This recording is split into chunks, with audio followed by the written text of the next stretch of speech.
Ladies and gentlemen, you do not need to wait for a miracle to change your life. Sometimes, it is the smallest decisions that create the biggest difference. The journey to a better life is not made through grand gestures, but through quiet steps taken every single day. And those steps come in the form of habits, simple, consistent, daily habits that slowly shape you into someone you are proud to be. Start your day with stillness, not screens. There is something sacred about the beginning of the day. It is quiet, it is soft, it holds a space where your mind has not yet been cluttered by opinions, notifications, or noise. And that is exactly why it matters how you start it. Most people open their eyes and immediately open the screen, messages, emails, social media. The world barges in before they have even taken their first deep breath. Their thoughts are hijacked by everyone else's life before they have connected with their own, and slowly, without realizing, they stop owning their day. Their peace is gone before it begins. But what if we did it differently? What if the first few minutes after waking up became a pause instead of a scroll? Stillness does not mean sitting like a monk or doing something dramatic. It means giving your mind the gift of quiet before the chaos begins. It can be sitting by a window, sipping water, saying a small prayer, or just breathing deeply with your hand on your heart. This habit changes everything. When you start your day with stillness, your thoughts are clearer. You do not react to every small thing. You listen more. You notice more. You feel more connected to yourself. Your decisions are not rushed. Your emotions are not all over the place. You begin the day by being present, and that presence becomes the foundation of everything else. In stillness, you remember what matters. You remember who you are, not what people expect you to be. You remember your dreams, not just your deadlines. You remember your peace, not just your pressure. Stillness is where you meet yourself before the world meets you. It is also a gentle way of showing self-respect. You are telling yourself, you matter, your mind matters, your peace matters. And the beautiful part, it only takes 5 or 10 minutes, just a little time for you, before the rest of the world enters. No phone, no rush, no noise, just awareness. People chase calm like it is a secret treasure. But calm is not found somewhere out there. It is created by what you do, daily. And starting your day with stillness is one of the most powerful ways to create that calm. Think of it like tuning an instrument. If you start your day off-key, the rest of the day struggles to find harmony. But if you begin with a pause, a deep breath, a silent intention, your rhythm aligns. You move with more grace. You think before you speak. You feel before you react. You start leading your day instead of being dragged by. Gratitude is not about being fake happy or pretending everything is perfect. It is about choosing to notice what is already here, what is already working, what is already enough. Most people are waiting for some big success or change before they feel grateful. They say, I will be thankful when I get that job, or I will feel better once I'm in a better place. But the truth is, if you cannot feel grateful now, you will not feel grateful then. Because gratitude is not a destination. It is a way of seeing, a mindset, a daily habit. Life is not made up of only big moments. It is made of thousands of tiny, ordinary ones. The smell of tea in the morning, the sound of someone you love laughing, the way sunlight hits your wall. A message that arrives at just the right time, a small win that no one claps for. These are the things that go unnoticed when we are always chasing more. But these are the exact things that make life feel rich. When you pause and give thanks for the little things, something inside you shifts. Your mind stops racing. Your heart softens. You start to see beauty in what you already have. Gratitude is also protection. It protects your peace. When your mind wants to spiral into everything that is wrong, Gratitude pulls it back to what is right. When you feel overwhelmed, it brings you back to what is working. It does not erase your pain. It just reminds you that your pain is not the whole picture. It says, yes, this is hard, but look, there is still light. And sometimes that reminder is all you need to keep going. Practicing gratitude is not complicated. It is not a ritual that takes hours. It can be one sentence written down in a notebook, one thought whispered before sleeping, one deep breath followed by, thank you for this moment. The key is consistency. You do not wait for special occasions. You do not wait until everything feels perfect. You do it every day, especially on the days when it feels hardest. Because those are the days your mind needs it the most. It is easy to complain, easy to focus on what is missing, what others have, what you wish was different. But when you train your brain to see what is present, what is good, what is kind, your life begins to feel lighter. You start appreciating the things you used to take for granted. The body that carries you, the mind that is still learning, the heart that still hopes. Even when things are tough, you start to say, I am grateful for my strength, for my breath, for the chance to try again. Gratitude also changes how you treat others. You stop taking people for granted. You notice their efforts. You say thank you more. You become softer, more patient, more open, and in return your relationships deepen. Because nothing connects people more than feeling seen, appreciated, and valued. This habit of gratitude slowly becomes a lens. You begin to see life not as a list of demands, but as a collection of blessings, not as something you are owed, but something you are gifted. And with that shift, even your struggles begin to teach you something. Even your losses reveal what truly matters. You stop moving through life with a heavy heart. You walk with presence, with awareness, with grace. Every morning you have two choices: focus on what is missing, or focus on what is already here. One will drain you, the other will fill you. One will keep you chasing, the other will keep you grounded. Gratitude is not a feeling that comes after joy. It is the path to joy itself. Sleep is not a luxury, it is a necessity. It is not something you do only when everything else is done. It is the foundation that allows everything else to be done well. And yet sleep is the first thing many people sacrifice. They stay up scrolling, watching, worrying, working, telling themselves they will rest later, they will catch up eventually. But the body does not wait for permission, it keeps score. And the cost of ignoring sleep shows up quietly at first, in tired eyes, in foggy thinking, in short tempers, in slow healing. Then slowly, it becomes your new normal, waking up tired, living in a haze, chasing energy from coffee instead of your own rhythm. When you sleep with intention, you give your body the gift of repair. You allow your mind to process, your muscles to recover, your heart to reset. Sleep is not just rest, it is restoration. A time when the body does its silent work. It clears the clutter from your brain, balances your hormones, strengthens your immune system, and calms your nervous system. It is the reset button most people keep ignoring while wondering why they feel off balance.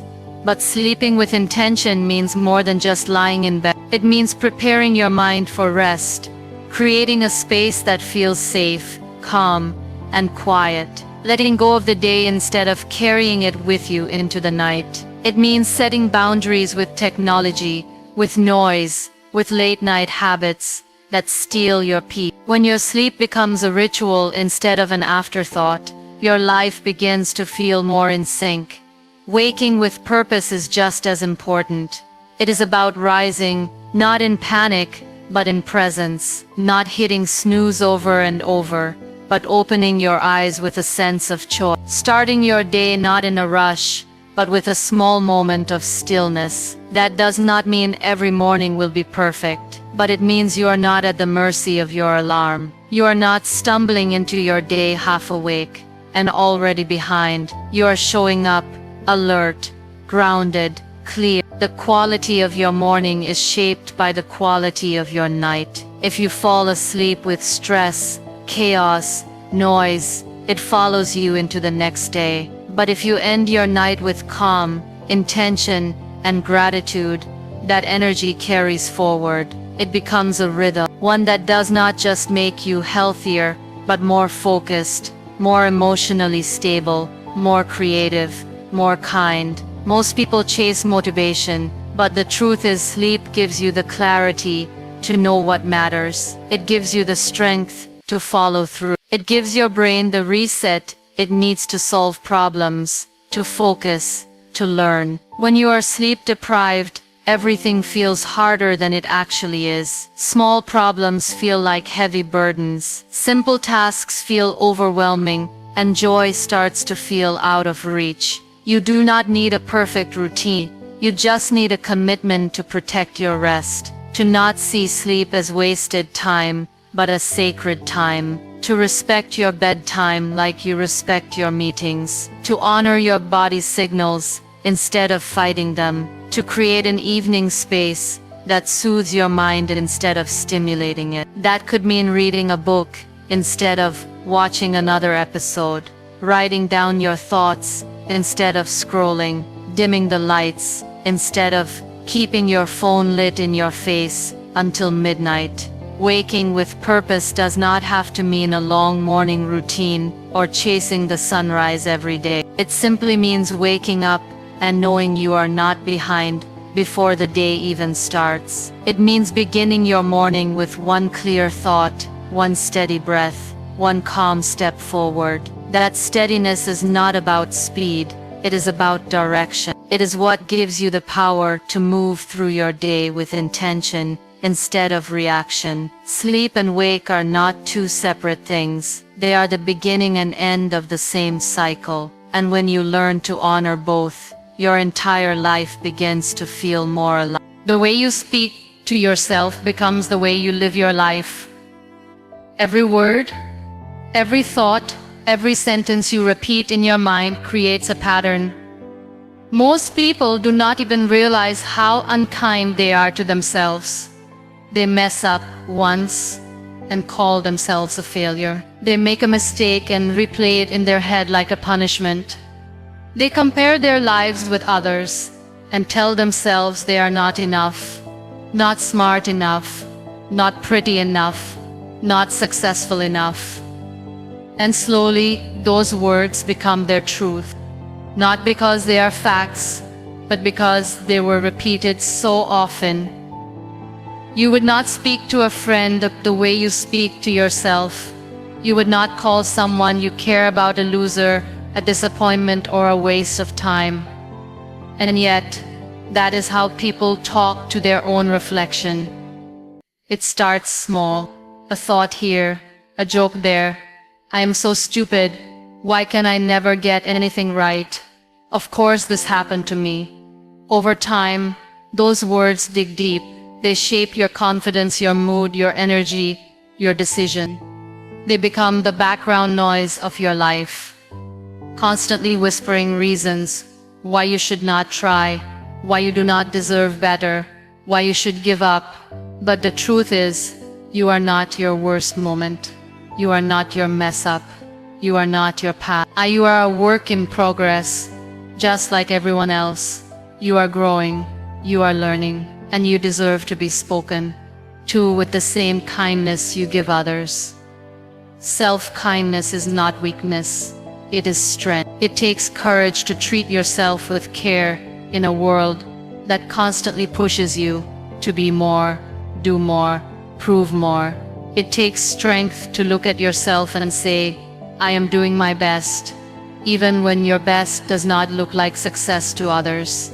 Speaking kindly to yourself is a habit. It does not come naturally to everyone, especially if you grew up in an environment where criticism was louder than encouragement. But it can be learned. It starts with noticing your inner voice, paying attention to how you speak to yourself when things go wrong, catching the harsh thought, replacing them with something more true, more gentle, not fake praise, but real compassion. I made a mistake, but that does not mean I am a mistake.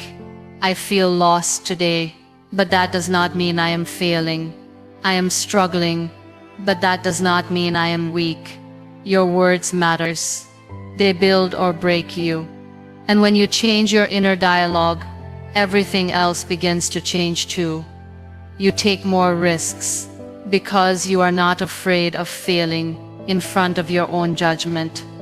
You try new things because you know you will not tear yourself apart if it does not go perfectly. You rest without guilt. You ask for help without shame. You forgive yourself without waiting for someone else to say, "It is okay." This kind of self-talk is not about ignoring problems. It is about facing them without destroying yourself in the process. It is about holding space for both accountability and compassion. You can tell yourself the truth without being cruel. You can want to grow without hating who you are now. You can be both a work in progress and worthy of kindness. Every time you choose to speak gently, you build a foundation that cannot be shaken by outside voices. You stop needing constant validation from others because you have built a safe home inside your own mind. You become your own source of strength, your own cheerleader, your own safe place, and that changes everything. Because when your inner world becomes kinder, your outer world begins to reflect that same peace. You begin to walk differently. You begin to glow in silence. You begin to rise without noise. All because you decided to change the way you speak to the person who hears you the most. There is too much noise in the world, not just the kind you hear, but the kind that lives in your mind. The constant stream of opinions, updates, advice, comparison, arguments, distractions. It never ends. Every scroll brings you someone else's life. Every notification steals a piece of your attention. Every click opens another door into someone's world, while quietly pulling you away from your own. People wake up and reach for their phones before they even reach for their thoughts. They know everything about others, but very little about themselves. That is what happens when you consume more than you create. You lose touch with who you are. Creating something does not mean becoming an artist or writing a book. It means using your energy to make something that reflects your mind, your heart, your values. It can be writing a journal, planning your day with intention, cooking a meal with love, planting a small flower, fixing something that was broken, helping someone with a kind word, solving a problem at work in a new way. Creation is not about perfection. It is about direction. It is you saying, "I am not just a sponge soaking up the world. I am a soul shaping it, even in small ways." When you consume too much noise, your inner voice starts to fade. You begin to doubt your decisions. You stop hearing your own instincts. You start moving like a copy of everyone else. That is not living. That is drifting. And drifting is dangerous because it feels like movement but takes you nowhere. To break that cycle, you have to choose meaning. You have to start building more than you binge, creating more than you scroll, feeling more than you perform. There is peace in creating, even when it is small. There is something grounding about putting your energy into something you can see, or touch, or reflect on. It becomes a mirror of your growth, and slowly it becomes a rhythm, a part of your daily life that keeps you centered. When the world feels overwhelming, you have something that brings you back to yourself. You are not just reacting to everything around you. You are participating, choosing, shaping. Creating also connects you to your own story. Instead of living through the highlight reels of others, You begin to find beauty in your own moments. You see your own progress. You feel your own presence. You become less interested in proving and more focused on building. This shift is quiet, but powerful. Because when your days are filled with meaning, you stop searching for constant entertainment. You stop needing validation every hour. You stop fearing being alone. Because your own presence becomes enough. You begin to ask better questions. Not what did I miss online, but what did I do today that made me feel alive? Not who liked my post, but what did I create that I am proud of? Not how do I look compared to others, but how does my life feel when I am truly present in it? These are the kinds of questions that build a better life. And they cannot be answered in the middle of noise. Silence is not empty. It is full of answers. Stillness is not boring. It is rich with meaning. But you can only access that when you unplug from the noise long enough to listen. Listen to your own thoughts. Listen to your needs. Listen to your dreams. And then create something with that energy. Something real. Something true. Something that reflects who you are becoming. When you do that daily, even in small ways, you reclaim your power. You no longer wait for life to give you meaning. You bring meaning to life. Time is not just hours on a clock. It is your energy, your focus, your life. How you spend your time is how you spend your existence. And yet, so many people treat it like it is unlimited. They give it away without thinking. To distractions, to people who drain them, to tasks that do not align with their values, to habits that leave them empty, and then they wonder why they feel behind, unfulfilled, disconnected. But the truth is, if you do not respect your time, no one else will. You do not need more hours. You need more awareness, more clarity on what actually matters to you, more boundaries around your priorities. Because not everything deserves your time. Not every message needs a reply. Not every request needs a yes. Not every notification deserves your attention. Saying yes to everything is not kindness. Sometimes it is avoidance. Avoidance of what you really want to build. Avoidance of the hard work of focus. Avoidance of the discomfort of choosing yourself. Respecting your time is an act of self-worth. It is you saying, my life matters enough to protect. It is not about becoming rigid or obsessed with productivity. It is about becoming intentional. Asking yourself, is this how I want to spend my life? Before saying yes. Recognizing that every hour you give away is an hour you never get back. Being generous with your time is beautiful, but it should come from a place of fullness, not guilt or pressure.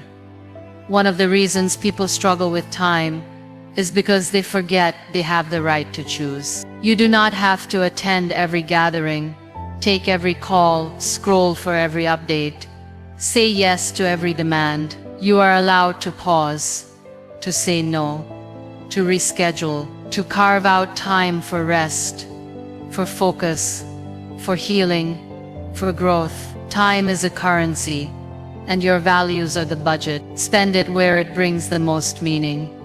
This habit of protecting your time also builds self-trust. When you say, I will wake up early to write, or I will exercise at this hour, and then you follow through, you begin to believe in your own word. That belief grows into discipline. Discipline grows into progress, and progress becomes the quiet proof that your life is moving in the right direction. Not because of a miracle, but because you took responsibility for how your time is spent.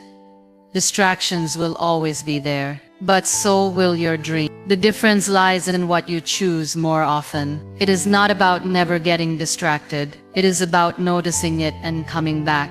coming back to your values, coming back to your focus, coming back to what you said matters to you. That return is a habit, and habits are what shape your future. Another part of respecting time is respecting the time of others. Showing up when you say you will, being present in conversations, not wasting energy on gossip, blame, or things outside your control. When you treat time with care, you become more grounded, more thoughtful, more effective. You stop rushing through life and start living inside it.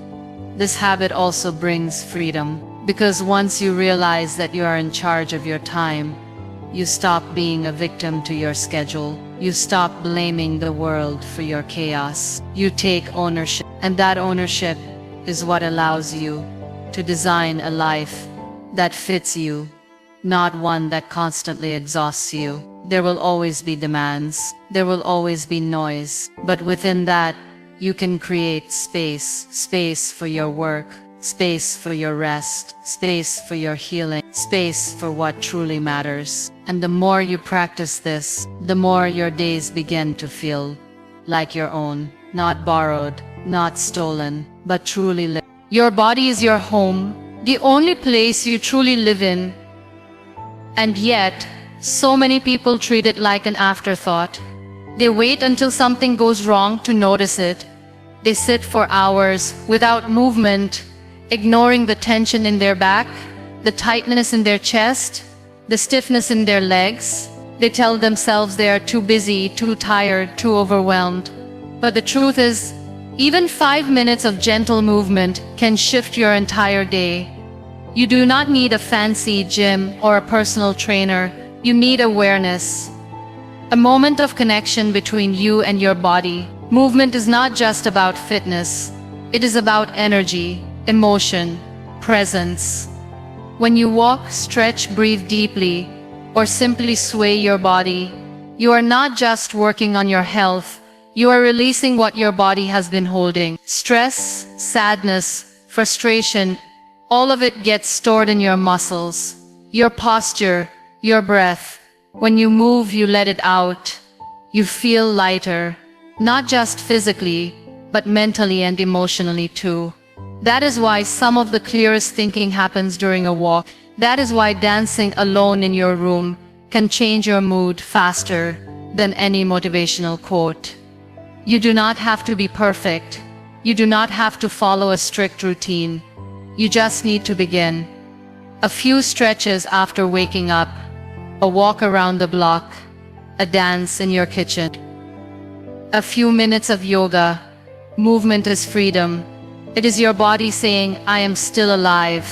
I still work. I still carry you.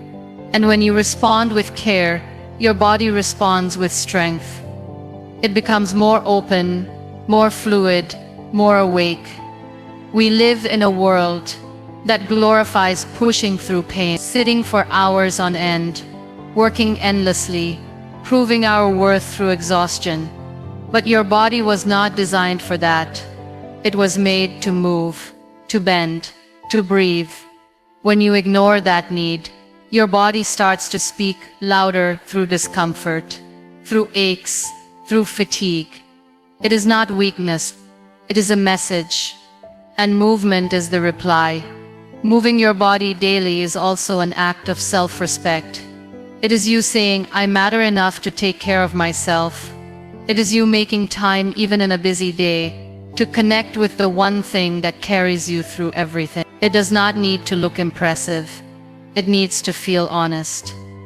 Some days it might be a strong workout. Other days it might be just a walk in silence. Both are valid. Both are enough.